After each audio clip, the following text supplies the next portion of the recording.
Émilie de Warem est enceinte. Elle souhaiterait savoir ce qu'elle doit faire vis-à-vis de son employeur. Bien, tout d'abord, Émilie, félicitations. La première chose que vous devez faire, c'est avertir votre employeur. Un conseil, faites-le par écrit et par recommandé, ainsi vous aurez la preuve que vous l'avez bien informé. À partir du moment où vous avez informé votre employeur, vous êtes protégé. Protégé contre quoi? Tout d'abord, on ne peut pas vous licencier pour des raisons liées à votre maternité. On ne peut pas vous imposer du travail supplémentaire. Vous avez le droit de vous absenter pour les consultations prénatales avec maintien de votre salaire. Le travail de nuit est limité. Et si votre travail comporte un danger pour vous ou pour votre enfant, alors votre employeur est tenu d'aménager votre poste ou de vous en proposer un autre. Et si c'est impossible, vous serez écarté et vous serez alors indemnisé par la mutuelle. Qu'en est-il du congé de maternité? Eh bien, vous pouvez interrompre le travail dans les 6 semaines qui précèdent la date présumée de l'accouchement. Mais vous devez en tout cas interrompre au minimum 7 jours avant cette date. Pour définir cette date, c'est un certificat médical fait par votre médecin qui doit être fourni à l'employeur avec la date présumée de l'accouchement. Vous devez interrompre le travail 9 semaines après l'accouchement.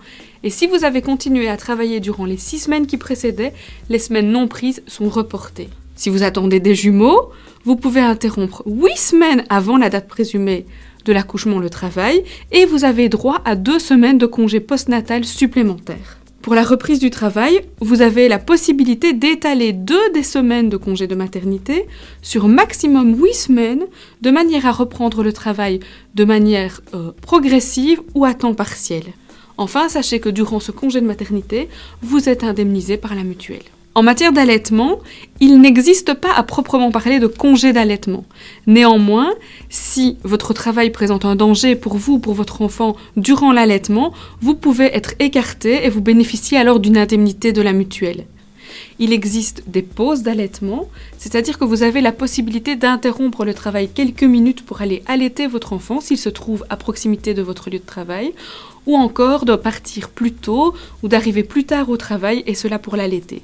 Ces pauses d'allaitement sont indemnisées par la mutuelle.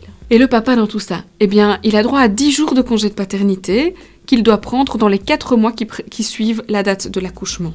3 de ces journées sont payées par l'employeur, le reste est indemnisé par la mutuelle. Sachez aussi que dans les couples homosexuels, la commère peut bénéficier de ce congé, elle aussi de ces 10 jours qu'on appelle alors congé de naissance, sous certaines conditions. En cas d'adoption, là aussi il existe un congé d'adoption de 4 semaines qui peut aller jusqu'à 6 semaines si l'enfant a moins de 3 ans.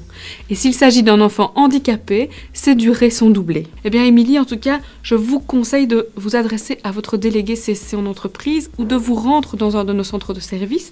Vous aurez là-bas l'information la plus complète et la plus précise possible concernant votre situation. N'hésitez pas non plus à surfer sur notre site web.